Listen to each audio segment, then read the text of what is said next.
Bueno, pues ya estamos de vuelta de esa pausa musical, donde aquellos que hayan escuchado realmente la canción, no la hayan oído, sino escuchado, se darán cuenta de que hablamos de lo que nos importan los demás, o de lo que les importan a algunos los demás.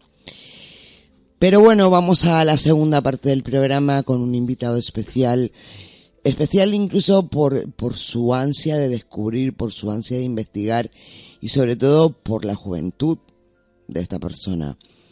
Nos llama la atención y nos alegra que haya gente que tenga las narices, por decirlo así, de escarbar en temas tan sórdidos y tan espeluznantes como el caso de hoy. Tenemos con nosotros esta noche, al otro lado del hilo telefónico, a Juan Langham. Buenas noches, Juan. Muy buenas noches. ¿Qué tal están? ¿Bien? Muy bien, estupendamente. Hola, bueno, Juan, buenas noches. Buenas noches, Asunción, Eduardo, a todos de Luces y Sombras. Que es un gran programa, además, donde mucha gente lo está escuchando y... Muchísimas gracias. De nada. Muchísimas gracias. Juan, antes que nada, y para aquellos que no te conozcan, déjame que les haga un pequeño extracto de quién eres realmente. Bueno, Juan Langham es un estudioso de abusos en rituales satánicos. Él es youtuber también, con un canal con el nombre de Juan Langham. Y, por supuesto, autor de un libro que se llama Las víctimas del caso Marc Dutroux. Evidentemente, escritor novel, me imagino, ¿no? Dime, Asunción. Escritor novel es tu primer libro. Sí, efectivamente es el primer libro y esperemos de muchos más. Esperemos que muchísimos más. Claro. Ojalá que no tuvieras que escribir sobre esos temas. Bueno, nunca se sabe, ¿no? ¿Qué puede ser lo próximo, ¿no? Porque son muchas cuestiones a tratar. Vale, que no podría ser que no tuviera que ver con cosas tan espeluznantes como la que vamos a tratar esta noche, ¿no? Bueno, depende. Ya os digo que depende de todo cómo, está de en cómo el vayan destino. saliendo las cosas. Efectivamente, sí. Efectivamente. Bueno, Juan, esta noche vamos a hablar de un caso, el caso de Marc Dutroux, en el que tú basas tu libro, que además se le ha considerado como el Alcácer belga. Sí, efectivamente, sí. Bien. ¿Cómo empiezas tú a investigar, Juan? ¿Cómo no solamente este caso, sino con anterioridad? Porque eres una persona muy joven todavía para estar metido ya en estos berenjenales. Sí, te puede pasar una, que te peguen un tiro en la cabeza, dos, que vayas a la cárcel, o tres, que sepas bien medir las palabras. Las palabras, ¿no? Ya. Claro. Ya. ¿Cómo pasa? Que sí. Sí, no, te iba a preguntar que cómo te empiezas a interesar tú, no solamente por el caso Marc Dutroux, sino en general, cómo comienzas con tus investigaciones en todos los campos, porque creo que prácticamente has tocado todos los campos. No sé si todos, pero lo que he podido hacer es analizar desde un punto de vista independiente las cosas que algunos dicen que no tienen explicación. Y aquello empezó en el año 2008, tenía 13 años aproximadamente, y coincidía que había la Eurocopa de fútbol, donde España la ganó, me acuerdo porque era el mes de julio exactamente. Y siempre he sido aficionado a los expedientes X, ¿no? De los que eran de ficción, terrestres y toda la historia que engloba el misterio del mundo. Pero un día cualquiera me dio a mí la curiosidad de mirar si había alguno que era real.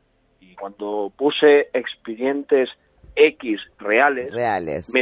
Efectivamente me salieron 2 casos de desapariciones muy extrañas. Uh-huh. El niño de Somosierra y el niño pintor de Málaga. Efectivamente. 2 temas que tenemos pendientes todavía nosotros también. Pues se da la circunstancia que el caso sobre el niño pintor de Málaga es el que más me ha atrapado. Incluso lo investigué años después. En persona, he estado en Málaga, he estado en Marbella, uh-huh. He hecho algunas diligencias al respecto, con la ayuda de personas X que trabajan en el Estado. Sí. Y claro, las averiguaciones fueron muy fuertes porque supimos realmente que la versión oficial uh-huh. no es así como ocurrió. Ya. Como suele ocurrir, por desgracia, como siempre. Claro, lo que pasa es que aquí la historia es totalmente diferente a los casos tradicionales que han transcurrido de mediados de los 80 a finales de los 90. Hay un uh-huh. transcurso con este caso que es diferente, que si todo va bien, lo vamos a contar en próximos programas, porque el caso, el niño pintor de Málaga, es un caso que desde el primer momento hay algo que es de pederastia. Ya. De pederastia. Solo puedo decir eso. No voy a afirmar si está muerto o si está vivo, para nada. Vale. Solamente que las diligencias indican que el niño no ha salido de España. Es totalmente imposible. Eso es imposible. Eso es lo que sé, y además que hemos tenido a 2 sospechosos en la lista, gente que estaba en un expediente. Vale. O sea que podría haber algún tipo de vinculación con otro tipo de crímenes.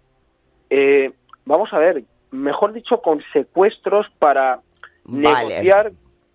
Estamos hablando de gente de poder del mundo del arte que deciden, por decirlo así, de una manera muy extraña, pactar por tener a un niño con talento que trabajen para las mafias de Europa del Este, por ejemplo, pero que tienen sede en Andalucía. Ya. Estamos hablando de un niño que pintaba, pero de una manera impresionante. Es decir, cuando fui a hablar con la directora, vi el cuadro del gorila que está como golpeando, el cuadro que hizo en Portugal. Sí. Claro, se han planteado muchas cuestiones. Ese es uno de los casos que más me han impactado, y no solo eso, sino también cómo es la gente en el entorno. Y quería decir desde aquí que descanse tranquilamente el padre del chaval que murió hace bien poco. Sí. Porque, me acuerdo que cuando fui a ver a la madre, recuerdo que nos dijo que su marido estaba con cáncer, y aquello ya nos tocó bastante. Hombre, es que no es para menos encima. También hemos hablado con el hijo de la famosa galería, donde el niño iba a exponer aquel famoso cuadro de Cristo aquel día, y las calles son muy grandes. Es que la versión oficial está muy mal explicada, y no es porque lo tenga que decir, simplemente porque no han contado a la sociedad que las calles de esa zona eran tan grandes que aquello estaba muy bien preparado. Es más, era gente de confianza que conocieron al niño, que se aprovecharon de él, lo secuestraron por el tema económico. Aunque nosotros hemos recibido informaciones de gente muy allegada a las altas esferas. Sí. Y esto no viene de cualquiera, es una persona de la zona que da con Marbella, que nos dice que efectivamente se habla de una cinta SNAF. Como siempre. En este caso, se habla de que supuestamente, pues lo digo supuestamente porque no tengo ninguna prueba en este caso. Ya. Estás en investigación todavía eso. Hombre, este caso ya está un poco paralizado, porque, vamos a ver, se nos han juntado muchas cosas, han habido semanas muy duras, pero efectivamente el caso del niño pintor de Málaga es uno de los casos más, vamos a decir así, impresionantes. Sí. Desde el punto de vista que tú ves todas las hipótesis y empiezas a entablar puntos que encajan con secuestros con parecidos. otros, sí, exacto. Claro, sí, ahí hay una mano supuestamente del servicio de inteligencia por lo que ocurre en aquel entonces, y son muchas cosas. Vale. Asunción y Eduardo, es que al principio he entrado pensando, bueno, vamos a ver cómo lo resumimos y tal, porque hay mucha responsabilidad, y más en un programa como Luces y Sombras, que requiere esa precisión a la hora de hablar. Nada, tranquilo que por ahora vamos muy bien. Gracias. Ahora lo que ya sí nos interesa para que no se nos vaya el tiempo y no podamos ver bien con claridad todo lo demás, es que nos centremos en ese caso de Marc Dutroux. Es algo que ocurre en el año 1996, si no estoy equivocada, en Bélgica. 95 y 96. 95-96, efectivamente, entre el 95 y el 96 en Bélgica. Y bueno, cuéntanos, en primer lugar, quizás lo lógico sería empezar por saber qué es el caso Dutroux. La versión oficial, por decirlo de alguna manera. Sí. La versión oficial es hablar de una de las cosas más incompletas de la historia de todo este caso, ¿no? Un caso que me ha cambiado también la vida a nivel personal, porque conoces a la bestia desde dentro cuando indagas. Claro, eso tiene que cambiar a la persona. Efectivamente. Sí. Bueno, la versión oficial es totalmente aquello que te coge ya de tu propia percepción humana. Es un grupo, la versión oficial habla de que es un grupo de mafiosos, de gente que trapichea con el mundo de la droga, el mundo de la trata de blancas, sí, el mundo de la prostitución, el tráfico de vehículos, sí, y un montón de cosas que se pueden agregar a un listado. Y es claro, esto se denuncia mediante estas desapariciones. ¿Qué desapariciones, efectivamente? Empecemos niñas. por ahí. Desaparecieron 6 niñas, creo recordar, ¿no?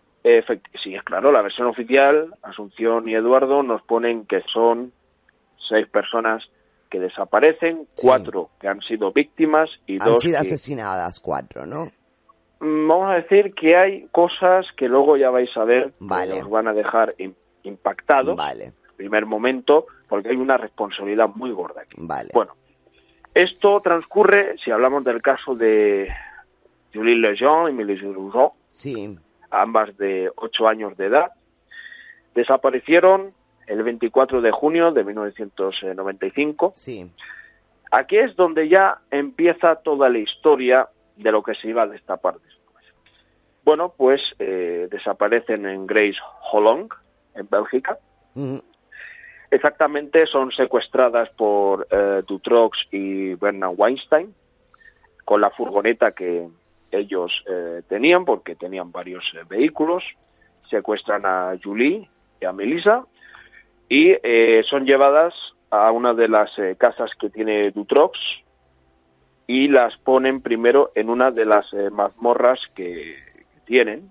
Así lo dice la versión oficial. Sí, habla de mazmorras, efectivamente, o de una mazmorra, sí. Sí, y es claro, se inician esas búsquedas, los padres que podían estar fuera de Bélgica y toda la historia, e incluso han llegado a creer que son redes de prostitución, toda la historia de la cuestión. Y bueno, pues buscando y buscando, dicen, la hemos visto aquí en Italia, las hemos visto en Sudamérica, las hemos visto en África, bueno, lo típico que dicen que las han visto. Sí. Bueno, pero la cosa estaba más cerca todavía. Bueno, pues tantas búsquedas, tantas investigaciones de buscar sospechosos. Aquí viene el dato más interesante. Claro, aquí dicen que los cuerpos fueron encontrados un año después. El de las 2 niñas, el de Julie y Melissa. Efectivamente, hablan de que los cadáveres fueron enterrados el 27 de marzo de 1996. Sí. Un año de calvario, en total, porque aquí hablan que han podido morir el 24 de marzo de 1996, ¿vale? pero son encontradas el 18 de agosto de 1996. Vale. En Sars-la-Buicherie. Sí. Curiosamente, tienen que excavar 4 metros de profundidad para sacar los cuerpos, más el del cómplice de Dutroux, Bernard Weinstein, Sí. porque los cuerpos aparecen en la casa de Bernard Weinstein. Vale. O sea, no aparecen en una propiedad de Marc Dutroux.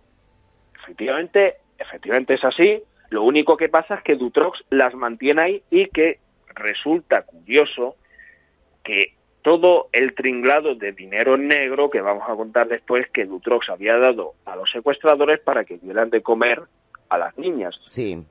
La versión oficial de las autopsias nos dicen que Julie y Melissa les faltaba alimentos, sí, que han fallecido por causas de sed y hambre, ¿no? Sí. Pero bueno, ya que estamos con la versión oficial, esto que estoy contando son datos, O sea, Sí. son datos que están en expedientes, que están puestos en prensa, ¿vale? Pero lo que pasa es, claro, tú te pones a indagar un poquito y después vienen los secuestros de Efre Lambrex y Sí. Anne Marshall.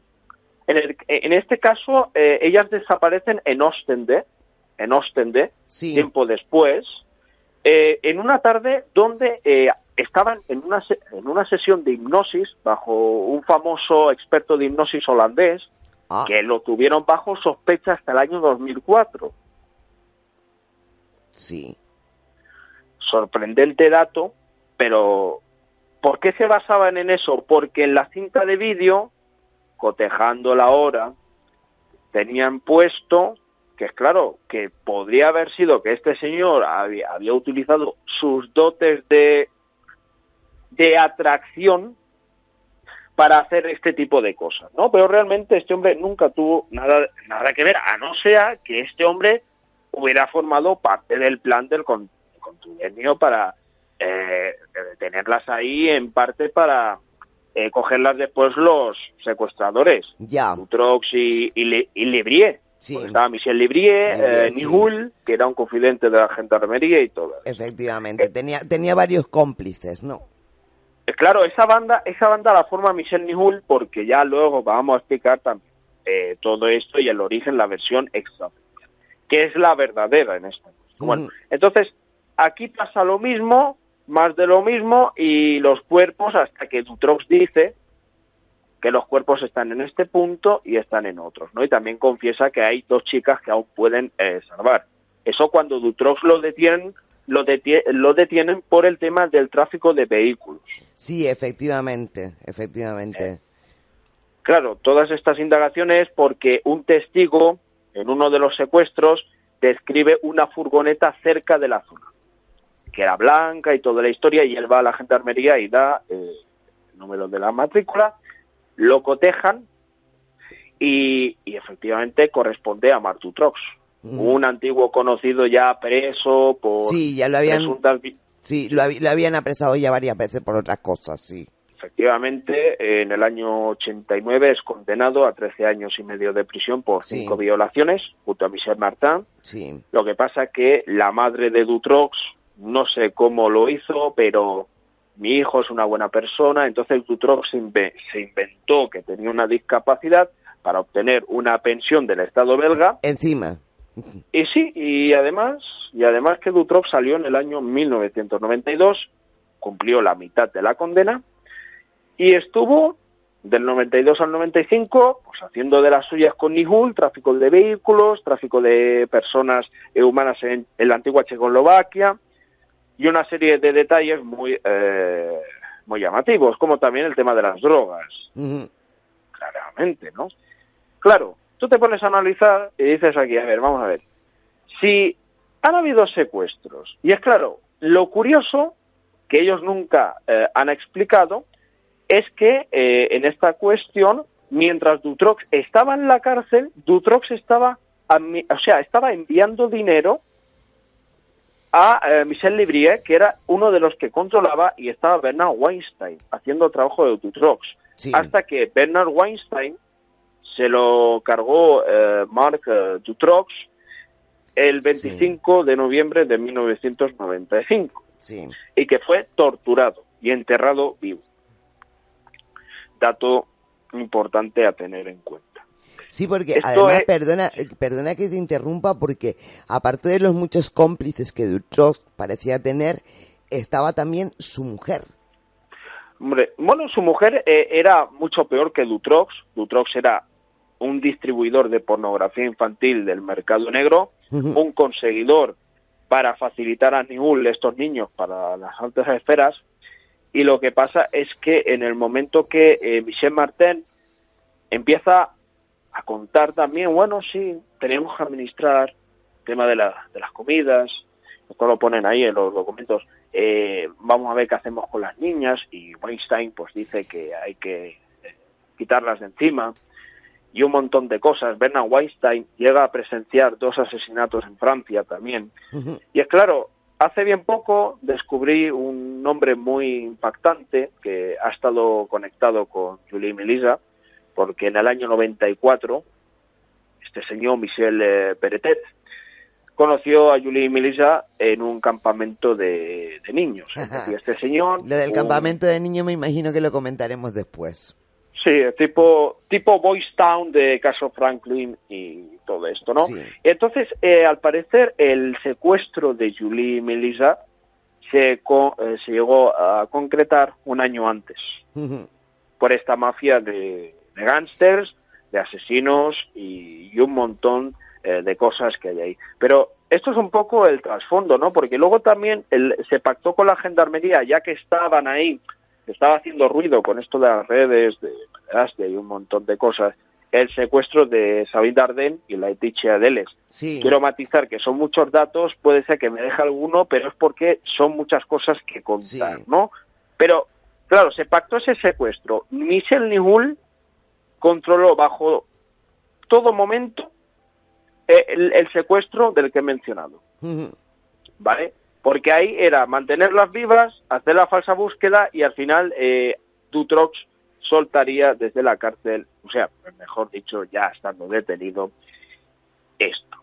Pero sí que estaba bajo arresto. Vamos a ver, sí, porque que yo sepa, Dutroux es detenido en un momento determinado y en el juicio, que además el juicio se lleva a cabo en el año 2004, o sea, bastante tiempo después. Una vergüenza de juicio, sin palabras. Se habla de que toda esta gente implicada formaba parte de una organización pedófila, pero de una organización en toda Europa. Sí, efectivamente. Otro dato interesante que quería agregar, también en la cronología que estoy teniendo aquí en pantalla, los cuerpos de Julie Melissa son descubiertos el 17 de agosto del 96 y también se descubren los cuerpos el 3 de septiembre del 96 de Anne Marcel F. Lambrex. Sí. Y el proceso es en el 2004, es decir, la liberación de Sabine y Laetitia es el 15 de agosto. Porque hay 2 niñas que son liberadas. Sí, Sabine Dardenne y Laetitia. Sí, vamos a ver, pero realmente ¿cuál era el porqué de este secuestro, de estos secuestros de estas niñas? En concreto, de las 6... Sí. Vale, vamos a ver. Es que realmente la cifra no fueron 6. Esto es lo que quiero hacer hincapié. Tras 5 años de investigación, me he dado cuenta que en los 6.000 documentos que tengo, de 500.000 que existen, ahí hay incongruencias en las versiones que se dan muy fuertes. A ver, vamos a ver. Para empezar un poco a entenderlo, esta trama comienza en el año 1945. ¿45? Sí, efectivamente. Vale. ¿Por qué? Termina la Segunda Guerra Mundial y ya sabemos que los poderes de arriba se las gestan muy bien para seguir con sus actos de asesinar, de abusar y de torturar. Y bien, ¿qué pasa? Que juntan una coreografía de cosas muy interesantes, donde una serie de personas se conocen entre ellos, que son cerebros y ideólogos de una trama, deciden, aparte de lo geopolítico, bueno, ya que queremos un poco de poder, vamos a crear una trama de venta de personas. Y bueno, pues entonces... Pero ¿con qué fin? El fin es que todo aquel que quiera ser político o que quiera obtener un poder tiene que pasar por el círculo, el anillo de monstruos. Vale. Esto comienza así y necesitaban la estructura de la operación Paperclip, de control mental. Sí, efectivamente. De ahí, la figura de Michael Aquino y el Instituto de Abraxas, donde se supo en el año 96, en diciembre, de esta barbarie total. Bien, una vez que se crea esto, lo gestan primero en Francia, con gente como André Le Troquet, que era un socialista, que se le acusó de abusos, que hablaron de abusos sexuales, todos lados, que se hacían en un palacio en concreto muy importante de Francia. Sí. Y el problema... que llamaban el Castillo de la Madre Oscuridad incluso. Bueno, ahí... Eso es después es Château de Saint-Mérois, vale. Es el castillo de Château de Saint-Mérois que está en Bouillon. Sí. Has tocado un punto interesante, ese es el del que vamos a hablar. Después hablamos, sí. Entonces, tras ver que, porque esto coincide con la llegada del presidente de la República de Francia, Charles de Gaulle, llega a la presidencia y él tiene que asumir este caso. Y él toma medidas, dice, bueno, pues tiene que haber un juicio. Y total que hay gente que hubo que tenerlos bajo vigilancia. Se sospechó de muertes, nunca se ha demostrado que haya habido muertes en estos casos. Pero tras ver el fallo que tuvieron, ellos buscaban ya ese plan secreto, entonces ya crearon la famosa y llamada Stay Behind, Operación Gladio, operaciones clandestinas para realizar atentados de falsa bandera que conecta desde lo de Carrero Blanco hasta el atentado de Bolonia, de Italia, para echar las culpas a los comunistas y una serie de detalles que están ahí sobre la mesa. Llegados hasta el punto de que, curiosamente, en el caso de Brabante, quien crea la banda de los asesinos de Brabante, la Tours de Brabant, es Michel Nihoul. Vale, uno de los cómplices, ¿no? Claro, porque Michel Nihoul, para tener la banda que tenía, y esto quiero que lo sepan, y eso lo reflejo en el libro, de 300 y tantas páginas, dejo muy claro que Michel Nihoul crea todo esto, recluta a todos estos, entre ellos violadores, adictos a la droga, los que distribuyen la droga, el Rohypnol y todo esto, y las tabletas que tenían ahí. Porque incluso hasta en las drogas tenían tabletas que llegaban a una cifra de 636 tabletas de lo que sea. Porque son muchos nombres que ahora no puedo dar porque tendría que estar buscándolo. Pero a lo que volvemos, el Rohypnol... todo tipo de drogas, sí. Claro, también se decía que lo de Alcácer se suministraba Rohypnol. Sí. Supuestamente, no lo sé, pero se comentó este punto. Y bien, entonces ahí ya, como conocen a Nihoul por sus grandes entregas a la alta sociedad de los Pink Ballets, los Ballet Roses, y a esta alta burguesía de las cloacas belgas, entre lo que se encuentra la realeza de Bélgica, Matilde, Alberto II de Bélgica, Bauldino, que murió aquí en Motril en el 93, curioso por cierto el año, y en todo lo que se codea el tema. Y ahí ya empiezan a decidir, vamos a crear la estructura de Gladio mediante lo más bajo a lo más alto. ¿Qué hacen? Cogen a gente de la policía, forman a gente de la policía, gente de temas operativos militares, obtienen bases militares privadas de la OTAN, que curiosamente una de las bases se encuentra muy cerca de una de las 10 propiedades que tenía Marc Dutroux. La que da con ella es la de Philippeville. La avenida de Philippeville da muy cerca de esta base militar. Y bueno, pues continuando con el relato para Sí. que no se pierda el hilo de la cuestión, Efectivamente. ¿vale? Porque se está entendiendo claramente los chorizos que son y los criminales que han habido detrás de esto y lo que queda por contar. Vale. Y además también mencionar que el prólogo lo ha hecho Técnico Preocupado, que ya lo habéis tenido Sí. de invitado, y quería resaltar ese punto porque lo ha hecho muy bien. Es una gran persona y un Sí. gran profesional de los pies a la cabeza. Bueno, a la tesis, que no es tesis, más bien hechos oficiales, cuando se sigue analizando la cuestión te das cuenta que después de tener construido las bajas estructuras medias y altas, ahí hay una persona que es una fortuna muy importante, un diplomático costarricense que tiene una fortuna de más de 7 billones de dólares. Sí. Billones.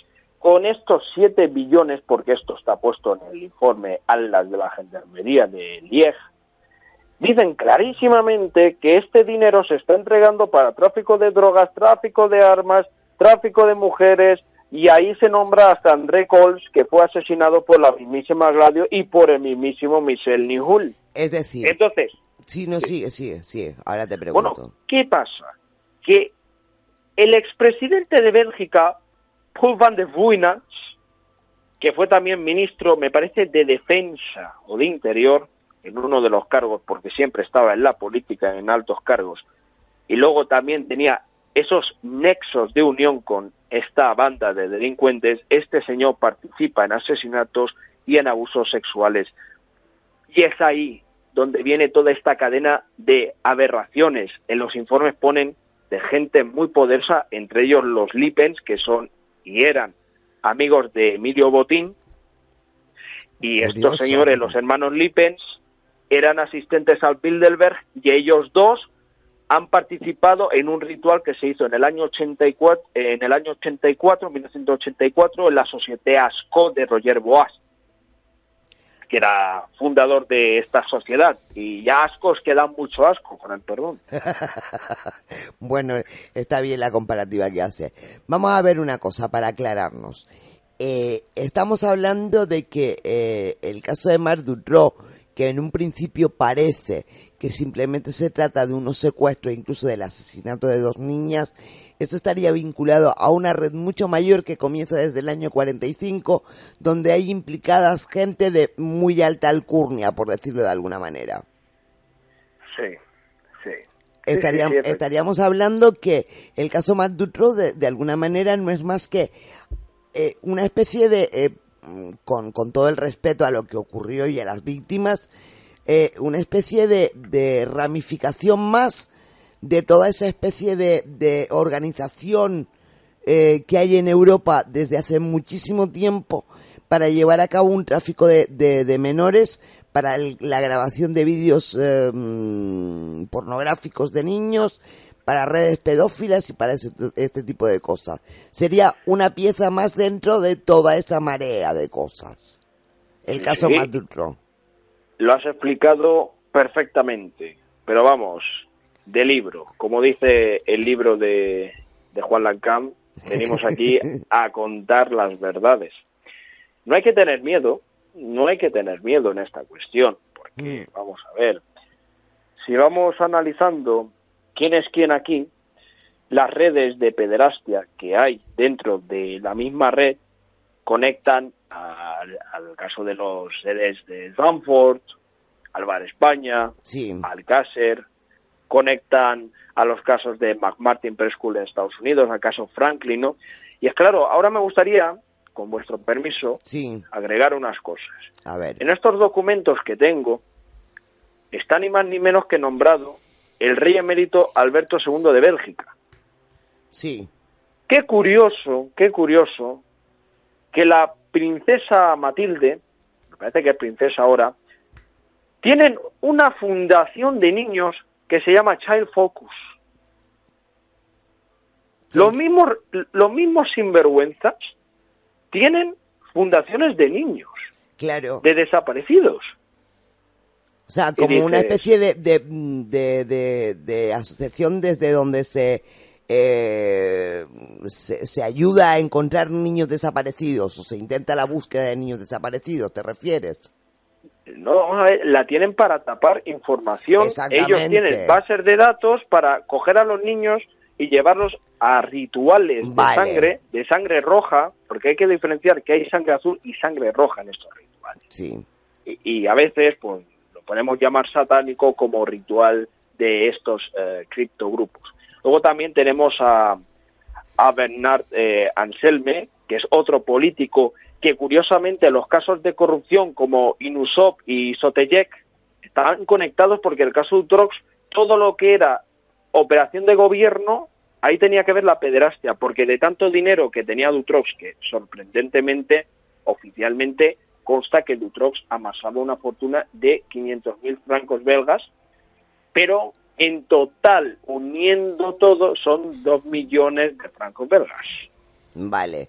Una sola persona, ¿eh? Ojo. Sí, pero realmente Dutroux está sacando todo eso de otras, de otros hechos alternativos, por decirlo de alguna manera, el robo de coches, el tráfico de drogas, de todo ese tipo de historias, de dónde él saca la fortuna. O la fortuna esa llega de otra manera, o él es poseedor de esa fortuna desde siempre. Esa fortuna se la paga el Estado. ¿Por qué? Vale. Primero, cobraba el paro, cobraba una pensión de invalidez y cobraba más lo que tenía de las hipotecas.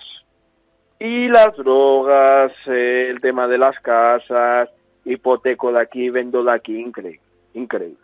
Bueno, pero Dutroux, por ejemplo, ya se le conocía en las altas esferas porque era un prostituto.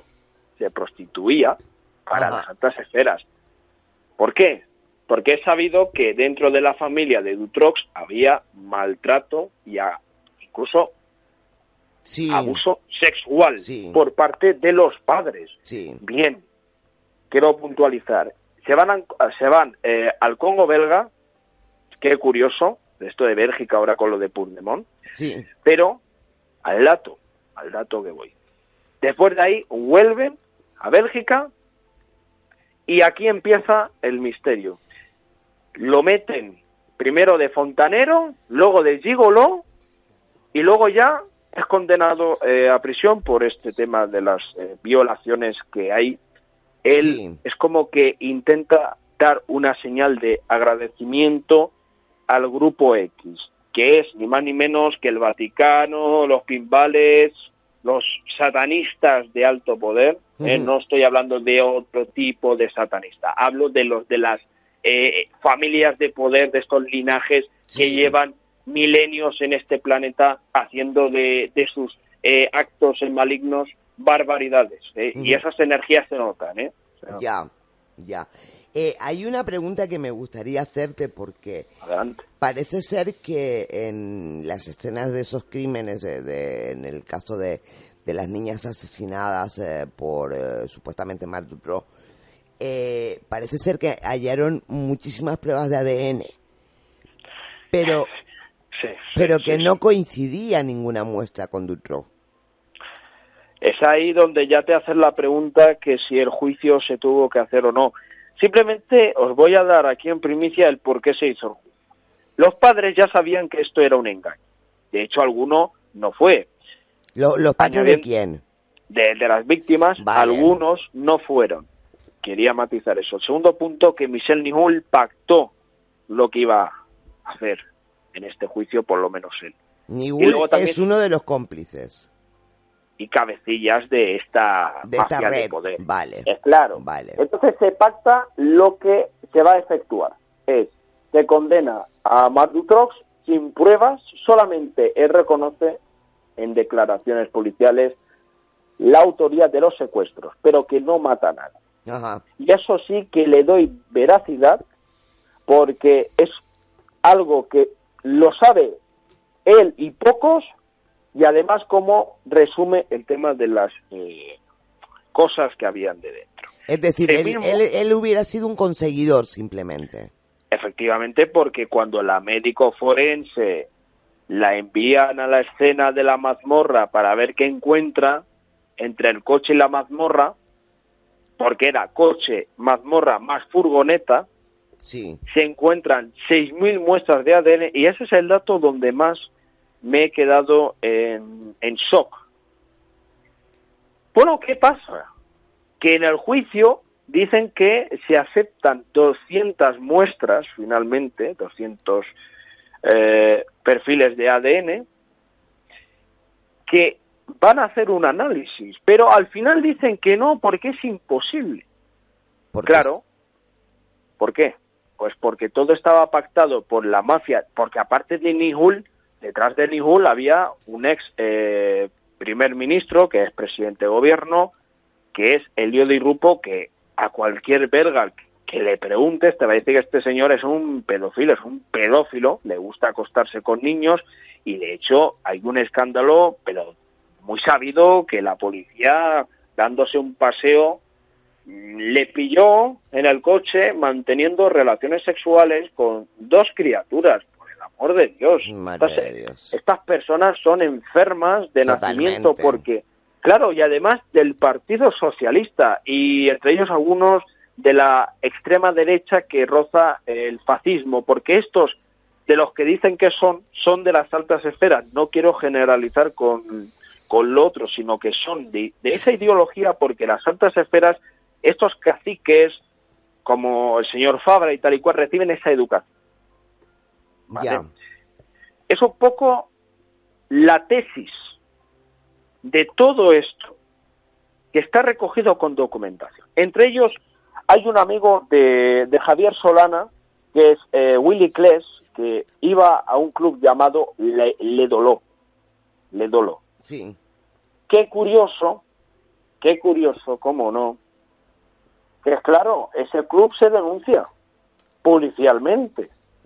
Y hay gente anónima que dice, Jean-Michel Nihul y otros autores están implicados en lo de Julie y Melissa, porque lo de Julie y Melissa, lo de la autopsia blanca, porque la primera fue más blanca que negra, porque ¿A qué te refieres con blanca y negra? Porque es una autopsia más bien hecha de muy malas maneras para decir que es la autopsia perfecta. Y es claro, vamos a ver, cuando veo las fotos, y vais viendo que tiene sentido todo. Sí, sí. No es que vamos a inventarnos datos aquí, no, para nada, esto está cotejado. Cuando leo las actas de los informes de las autopsias, de las diligencias, sumamente llamativo lo que dicen, que han sido violadas y torturadas. Pero no por Dutroux. No, vamos a ver, Dutroux estaba en la cárcel mientras pasó todo esto. La autoría aquí se la atribuyen a Bernard Weinstein, porque Weinstein aquí la bomba es esta. Bernard Weinstein era aparte miembro de una secta satánica llamada Abraxas. Sí. Que aparece Abraxas, que es un demonio, aparece en la película de Destino de Júpiter. Sí. Júpiter, me parece que Júpiter, sí, si no, bueno, si he dado más el dato, que me disculpen.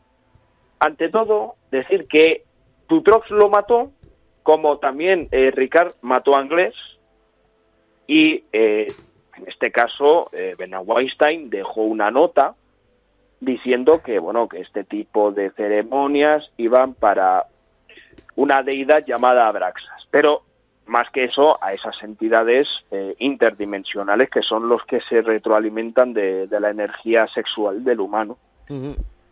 Y cuando investigan todo esto, efectivamente, a mí lo que más me ha chocado de todo esto, que tanto que dicen que somos conspirativos o conspiranoicos, es que la policía belga, la gendarmería, efectuó un registro, me parece que fue el 14 de diciembre de 1996, en el Instituto de Abraxas, y encontraron cráneos humanos.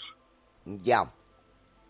Armas, drogas, de todo. Y después ya dejaron de investigar, pero en la EBC, en la hemeroteca, saca ese recorte, que incluso habían 4 policías militando en esta secta. Por eso se entiende el encubrimiento de que se tapan unos y a otros en la cuestión.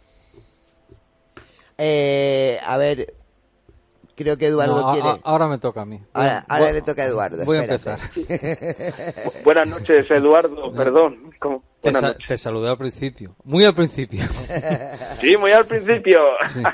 Vamos a ver, Juan, una primera pregunta.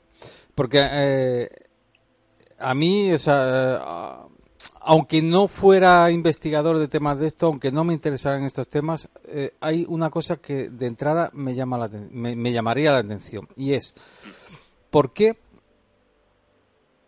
de entrada en los tres casos, vamos a decir más nombrados, o sea, el caso de Utrox, el caso de la niña Cácer, podemos meter el caso de Bar España, por ejemplo, tres de ellos, ¿por qué en los tres estamos hablando, hay nexos muy en común y siempre terminamos hablando del mismo estrato social, es decir, la alta sociedad, esa alta sociedad o incluso ese nivel de poder que casi nos imaginamos porque no conocemos o no llegamos a tocar?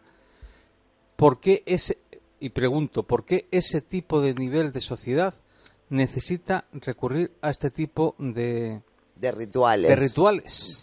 De rituales. Bueno, es una pregunta que de verdad la echaba en falta desde hace muchísimos años. Y gracias, Eduardo, que has sacado esa pregunta. Vamos a ver.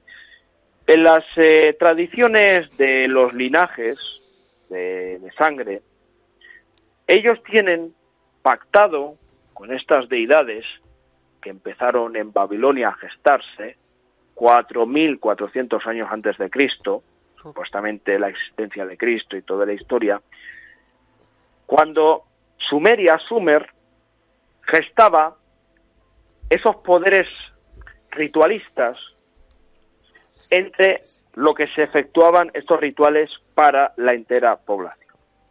De esos linajes, entre lo que se conecta a los montes Cáucasos, Damascus, que es lo de Siria, Damasco, pero lo que pasa es que han cambiado todo el lenguaje y toda la historia, porque estos señores, que son los vencedores, reescriben la historia como les da la santísima gana.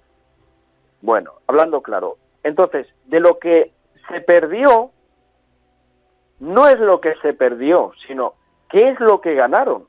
Ganaron una cosa. Se fugaron de Babilonia, se fueron a Kazajistán, y de Kazajistán nació lo que se llaman los házaros. De los házaros son los que se han convertido al judaísmo para infiltrarse en Israel y hacerse pasar por judíos y decir que son los que dominan el mundo, cuando no son ni judíos reales, son los que hacen el converso. Sí, pero... Entonces, sí. No, pero sí, Juan, es que aquí sucede una cosa. Yo me voy a poner en el pellejo, en el cuerpo del oyente de a pie. Vale. Yo estoy entendiendo gran parte de lo que estás diciendo. Pero esto, o sea, esto no es un tema para explicarlo en 30 segundos. Esto no se puede explicar así. No, bueno, porque es que nadie lo va a entender. O sea, es que es difícil de seguir. No, pero verás. Después de eso... Que no es una crítica, es una opinión. No. Sí. Es que lo que tú has comentado ahora mismo en 30 segundos es para desarrollarlo a lo mejor en 3-4 horas de programa. Eso es. Pero mira, ellos lo hacen porque pueden, resumiendo así fácilmente, lo hacen porque pueden, porque es una tradición familiar, porque hay 40 millones de habitantes en Estados Unidos que son de ese linaje ritualista, que cada día lo hacen, porque es parte de ese pacto que tienen firmado de hace siglos, fácilmente. Sí, vamos a y ver. Tienen ese estatus. Que sí, y que yo, depende. A mí hay un ejercicio que me gusta mucho hacer de vez en cuando, que es cambiarme de situación, es decir... si el que tengo delante me está diciendo una cosa, yo voy a ir a la contraria. No es en este caso. No. Pero lo que sí, no es en este caso, porque es que comparto gran parte de lo que estás diciendo. Lo único es con la matización que te acabo de decir. Es decir, hay cosas que yo te entiendo, o sea, que quieres contar muchas cosas en muy poco tiempo, y que esto hay que contarlo con más tiempo. O sea, te tenemos que dar más tiempo para que... hay cosas que estoy convencido que no han quedado claras. Creo. A lo mejor yo me estoy equivocando. Bueno. Y nuestros oyentes nos dicen, pues mira, estás equivocado, pues chapó. Bueno, no, digamos, a ver, que puede pasar. ¿Por qué? Porque no es fácil el contarle a la gente el origen el origen de dónde proviene la marca de la bestia. Es el problema. Es decir, estoy de acuerdo con lo que dices. Se necesitan más tiempo para explicarlo, para decir, bueno, punto A, punto B y punto C. No sé, pero porque, y sobre todo porque por lo poco que, o sea, hace poco que nos conocemos, creo que tú no vas, vamos a ver, hay determinados, bueno, investigadores, no sé qué, sí, vamos a decirlo así, determinados investigadores de estos temas que, bueno, han llegado a un estatus tal en el cual poco menos que se plantean que ellos ya lo tienen claro, y como ellos lo tienen claro, el que no lo entienda es su problema. Ellos hablan en un lenguaje determinado y llega un momento en el cual solamente hablan para ellos, y yo creo, por lo menos yo opino que nosotros no estamos en esa historia. Nosotros estamos intentando que todo el mundo, o sea, el mayor número posible, sea capaz de entender lo que decimos y sea capaz de comprender. Bueno, hoy estamos hablando de un tema absolutamente, pues yo no sé cómo llamarlo. Es muy complicado. Es que hablar de rituales satánicos hay que ponerse, yo qué sé, hay que cambiar de chip, hay que cambiar de mentalidad, hay que intentar comprender cosas que son incomprensibles. Digamos que, puntualizando unas cosas, cuando digo rituales, es que se han hecho varios rituales en este caso. No han sido del todo satánicos. Hay algunos que sí. Algunos van concentrados a la sangre azul, que va con la ramificación jesuita. Por eso necesitan en estos rituales un alto sacerdote de magia negra, porque hacen el ritual invertido en contra de lo que se podría llamar en contra del cristianismo, porque les hacen creer que lo que están adorando no es el Dios que adoramos nosotros. Ellos adoran a una cosa que se podría llamar Satán, por ejemplo. Ya. Es una creencia. A ellos les meten en una creencia de filosofía. Por eso, sí, dime, Asunción. No, te estaba escuchando. Por eso la implicación de Michael Aquino, y aquí vamos con esta puntualización, cuando se fundó el templo de Set, porque todo esto que se han hecho durante en los años de la vida está organizado por las cúpulas de control mental, que esto lo voy a explicar claramente, que es para controlar a la población, y a base de fundar el templo de Set lo que hacen es tener a tantísimos afiliados, y el que vean que tiene ese poder, aparte de adquisitivo, mentalmente importante, lo cogen y lo hacen miembro serio de este tipo de fechorías. Porque sin la pederastia no viven, porque a ellos les gusta violar y torturar. Es una de las cosas que llevan dentro de esa filosofía de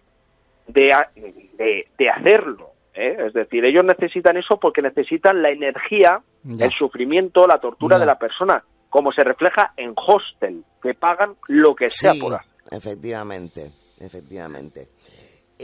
Vamos a ver, es que yo estoy de acuerdo un poco con Eduardo en el que es tan difícil concentrar en un solo programa tal cantidad de información que es que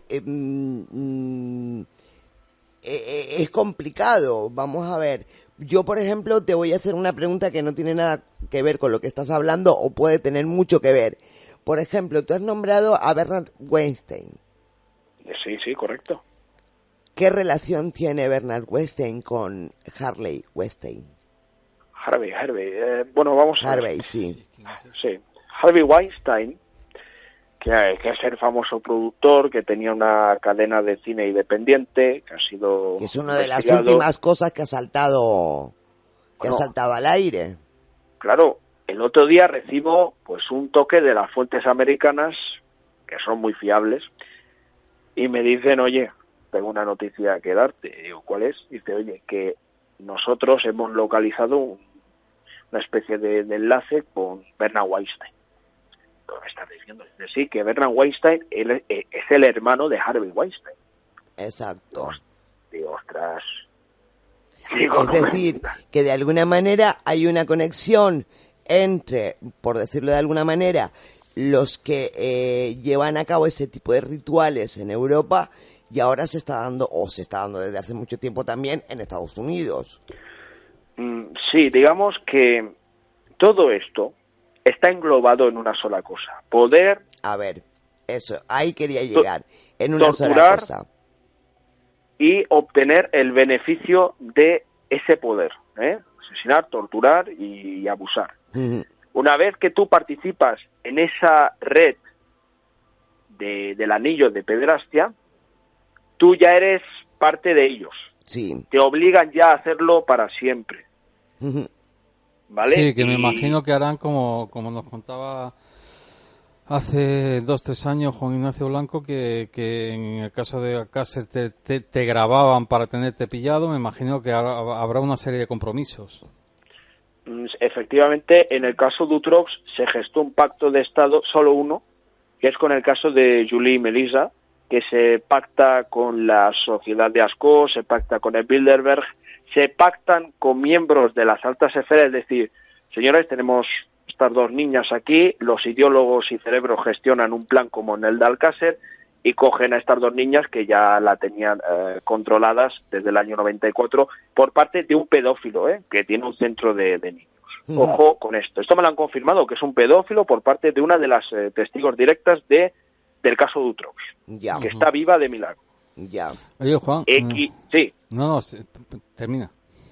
No, que es una de las testigos X, que es otra parte más de la historia de Dutroux. Es que hay tantas cosas con el tema de Dutroux que uno se queda impactado. Es que el caso Dutroux no es entenderlo en 3 horas, es que te puedes tirar 24 horas explicando el proceso, explicando los hechos que son de incongruencia máxima, y hay gente que a lo posible no lo va a entender hasta que no se lean el expediente de papel. Claro, es decir, vamos a ver, después del juicio a Dutroux y a todos los demás que estaban implicados con él, yo creo que se puede llegar a 2 conclusiones: o bien hubo errores en ese juicio, o bien era un encubrimiento oficial, era algo pactado.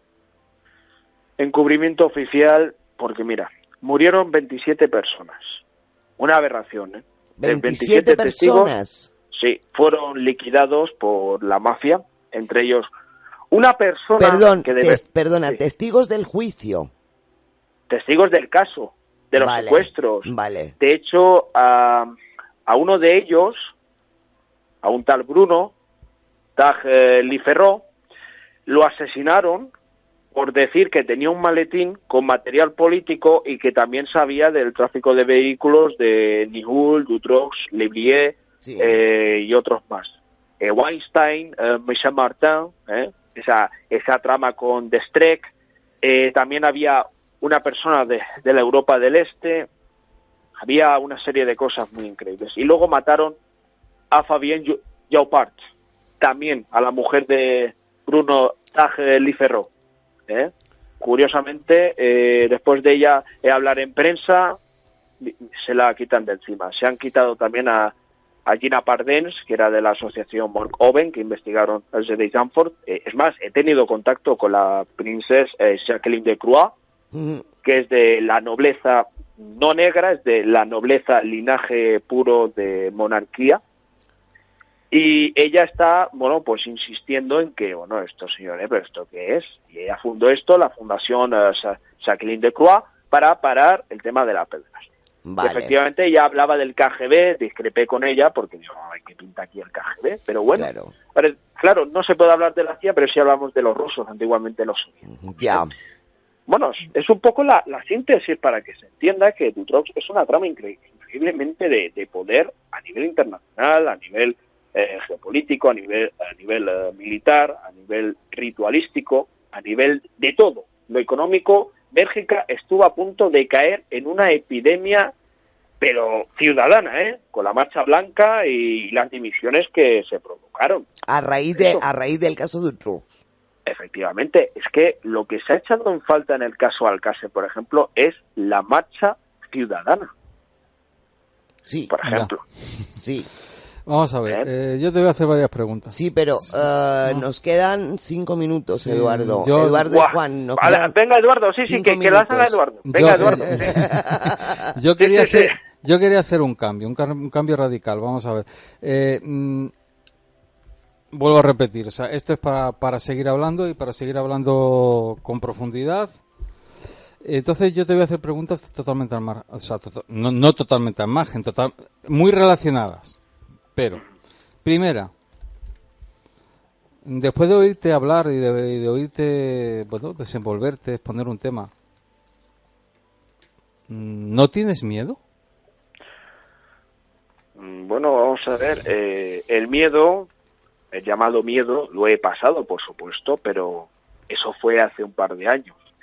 Ahora ya, con el paso del tiempo, lo estoy asumiendo con tranquilidad, porque si tienes miedo, eres blanco humano para esta gente, sí. Tango down, para que te peguen un tiro, y si tienes mente fría, ellos no pueden contra ti.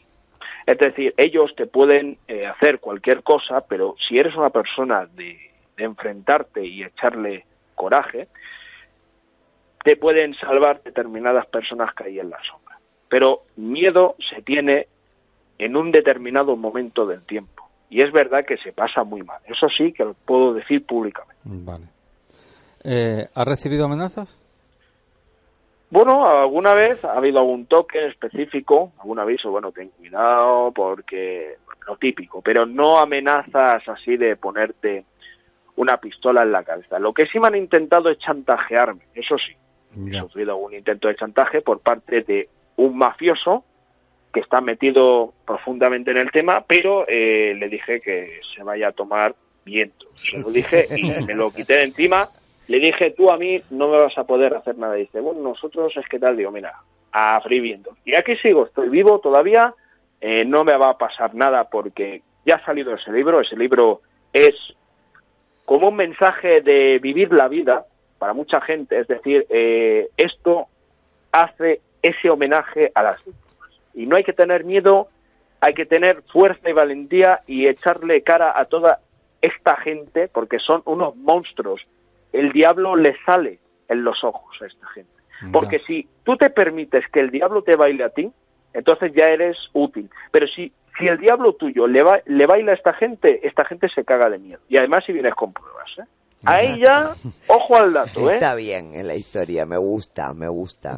¿Cuál es tu sueño? Bueno, mi sueño... No, el sueño del conjunto de los ciudadanos. Bueno. Es que tengamos ya por fin resuelto estas causas, que vayan a la cárcel o si no, que esa justicia universal actúe de antemano y les caiga a esta gente las de la ley. Porque me filtraron el otro día que mucha de esta gente está en la cárcel por casos de corrupción, porque los han pillado por eso. Y creo que existe una justicia, no esta de la que nosotros conocemos, pero existe dentro de esta gente una justicia universal. Eso sí. Y penúltima. Me quedan dos preguntas. Penúltima. Vale. Adelante. Haciendo un cambio radical. ¿Por qué normalmente en todos estos casos, de estos casos denigrantes, de estos casos que ni la justicia todavía ha dado un dictamen porque no tiene narices de darlo, ¿por qué siempre hay, teóricamente, implicados gente de de diferentes monarquías? Buena pregunta. Vamos al hilo de la cuestión, rápido y matizando como voy a hacer ahora.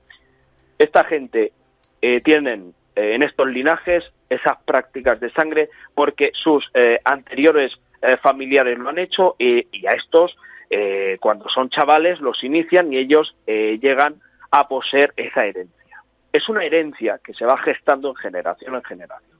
Es eso simplemente, ¿eh? Ya. Y por eso hay eso.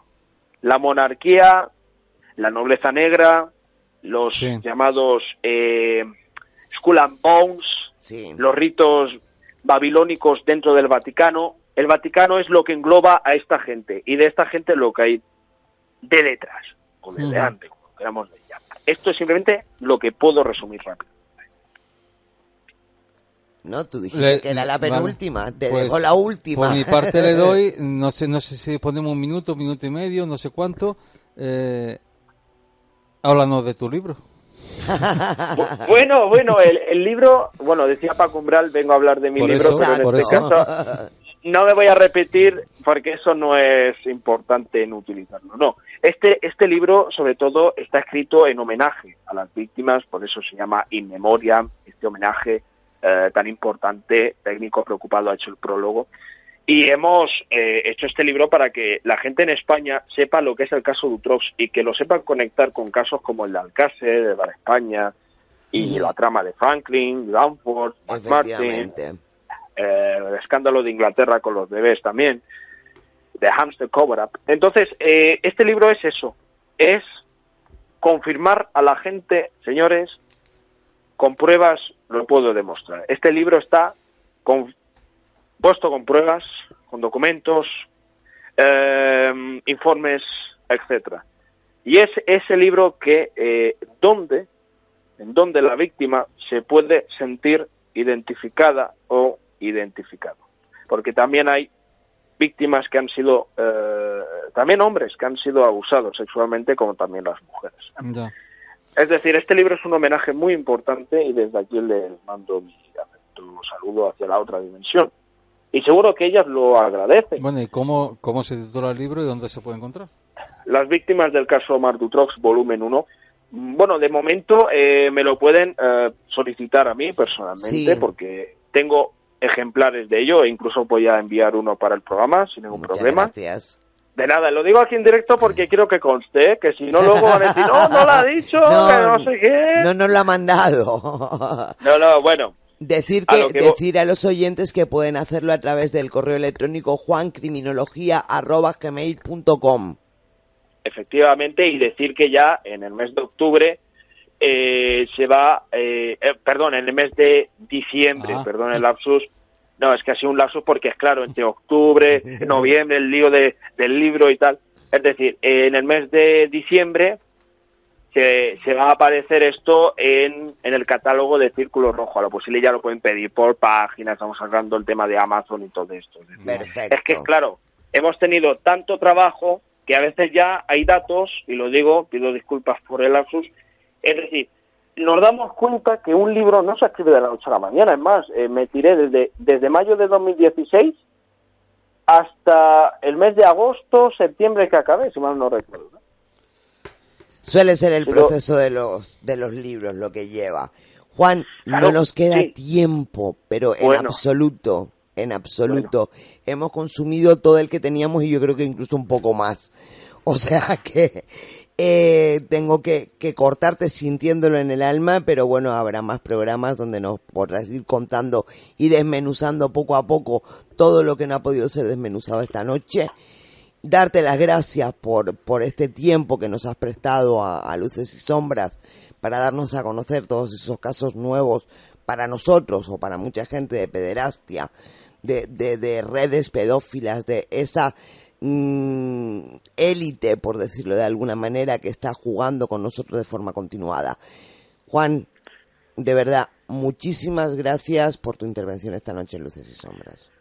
Bueno, ante todo, gracias, y son muchos datos, mucha responsabilidad el hablar de todo esto, porque realmente es una importante responsabilidad el hablar de todo este caso, también un poco del libro, ¿no? Uh-huh. Porque más bien hemos abordado esa cuestión importante, ¿no? Creo que aquí, hoy, hemos dado un salto de gigantes. Dar las gracias sobre todo a un programa como el de vosotros que se la está jugando, hoy se la ha jugado con esto y espero que no hayan toques telefónicos porque entonces ya se confirmaría muchas cosas. No te preocupes que también estamos algo acostumbrados a eso, o sea que tranquilo en ese sentido. Juan, de verdad, muchísimas gracias y hasta la próxima aquí en Luces y Sombras, ¿de acuerdo? Muchas gracias. Y gracias a Eduardo también, Gracias. Hasta luego. Un abrazo. Hasta luego. Un saludo. Hasta luego. Gracias. Hasta luego. Hasta luego.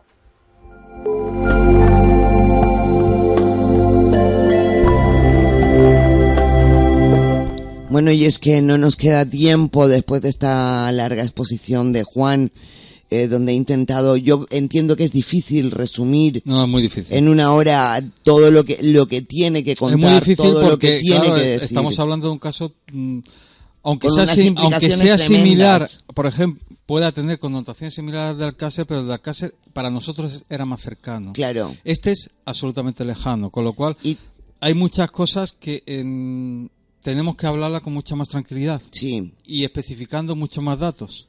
eso poco a poco, no nos queda otra. Así es que no me queda tiempo ya, Eduardo, sino para darte las gracias por haber estado esta noche compartiendo la Como radio siempre con ha sido un nosotros. placer. Darle las gracias a nuestro técnico Roberto, que ha hecho que todo funcionara correctamente.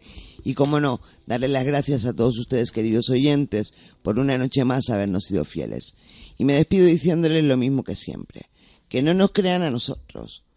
Que busquen, que indaguen, que se documenten, que lean y que a partir de ahí saquen ustedes sus propias conclusiones. Que sean ustedes muy felices y hasta el próximo jueves, aquí, en Luces y Sombras.